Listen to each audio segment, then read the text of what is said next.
ஒரு பெரிய ஏரியில் பல முதலைகள் வாழ்ந்தன. ஒரு நாள் ஒரு சிறிய புத்திசாலியான குரங்கு அந்த ஏரியை கடந்து செல்ல முயன்றது. முதலைகள் பசியோடு இரையாக ஏதேனும் வருமா என்று காத்திருந்தன. அப்போது ஏரியின் ஒரு புறம் ஒரு குரங்கு நின்று கொண்டிருந்தது. அதன் அருகில் ஒரு முதலை வந்தது. முதலை கேட்டது, "நீ இங்கு என்ன செய்கிறாய்?" "நான் இந்த ஏரியை கடந்து செல்ல முயற்சிக்கிறேன். நீங்கள் எனக்கு ஏரியை கடக்க உதவ முடியுமா?" முதலை சிந்திக்கத் தொடங்கியது. இந்த குரங்கை நாம் ஏரியின் பாதி கடந்ததும் சாப்பிடலாம். "சரி, நான் உன்னை ஏரியை கடந்து செல்ல உதவுகிறேன்."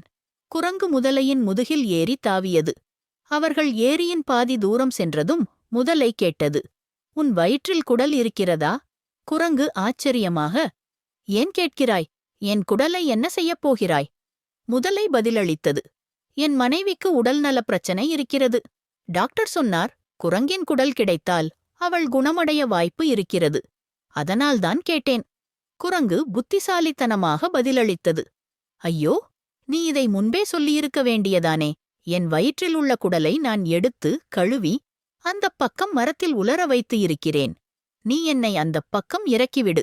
நான் எடுத்துக் கொடுக்கிறேன்." முட்டாள் முதலை குரங்கின் வார்த்தையை நம்பியது.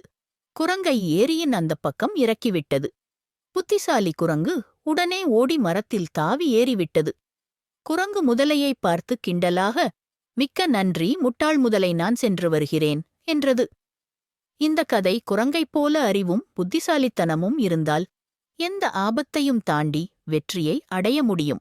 முதலையைப் போல மற்றவர்களை ஏமாற்ற நினைப்பவர்கள் ஒரு நாள் தாமே ஏமாற நேரிடும். இதுபோன்ற மற்றொரு கதையுடன் அடுத்த முறை உங்களைச் சந்திக்கிறேன். Subscribe to Dewey Bill